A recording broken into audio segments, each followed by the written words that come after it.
What's going on, everyone? My name is Brent Schirmer. I run the See You Dude YouTube channel. I'm here to talk to you guys about the most effective way that I found to catch mangrove snapper. I'm going to break this video down into 3 parts. Where you're going to find the snapper, what I do to really fire them up, and the rigs and tackle that I like to use to catch these fish. So the first part I want to talk about is where you can find these mangrove snapper, and they have to be one of the most plentiful fish in the entire state. Like, you can find them on pretty much every dock, bridge, jetty.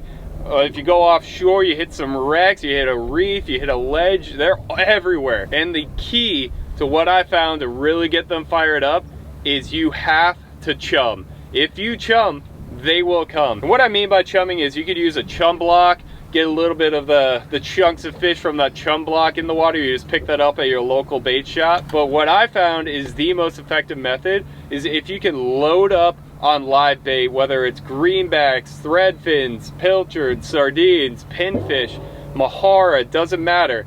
If you can load up a bucket full of dead baits and just go out to a spot, whether it's a bridge or if you're able to go offshore with a wreck or a reef or something, and you start chunking up small little pieces of that bait fish and just consistently throw like a little handful in the water every like 30 seconds, you will get those snapper fired up. I have a rule of thumb that when I'm doing this method, I will not put my first line in the water until I have chummed for at least 8 to 10 minutes. I really want those snapper to get really comfortable with the situation. I don't want them to worry about getting hooked if someone hooks a fish right away, because it could spook them and send them down to the bottom. Because these snapper will come up in your chum slick, sometimes all the way up to the bone, all the way to the surface. So I want to make sure those fish are really comfortable. They're just happy that they're being fed and they don't even know. So once you start drifting baits back, then you can start picking them up without spooking the entire school back down to wherever they came from. The best technique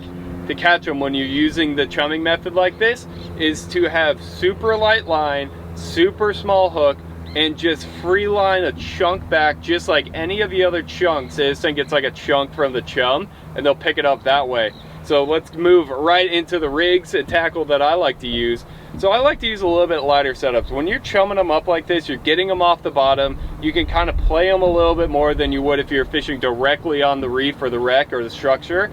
Being able to chum them kind of out into the open allows you to use a little bit lighter setup like this 13 Fishing 2.0. This is a great reel for the money. It's a lot of fun for these fish. I got it spooled up with 10-pound PowerPro braid, and I have it on a 13 Fishing Fate S rod. This is a 7.4 medium light action rod. And then, like I talked about before, with a super light line and you want it to be really finesse fishing, I have at least a 6-foot, preferably get up to like a 10-foot section of 20-pound Seaguar fluorocarbon leader. Snapper have amazing eyesight apparently, and they can be very line shy. So you need to make sure you're using as light of line as you can get away with using. So I usually start with 20-pound. If I'm not getting the bites that I want, then I'll drop down to 15, maybe even 12-pound. And then for a hook, I just have a 1.0 owner circle hook right here. These are my favorite hooks to use. A 1.0, just kind of match it to the size of the chunks of the bait that you're throwing back. You could even bump it down to maybe like a size 1 hook.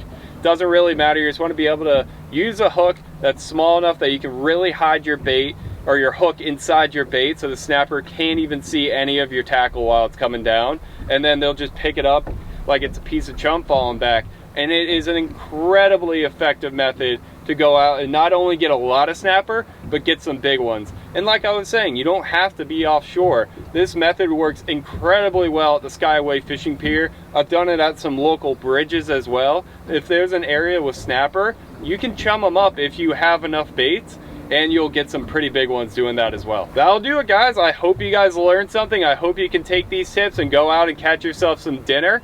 And thank you guys for watching. I'll see you guys next time.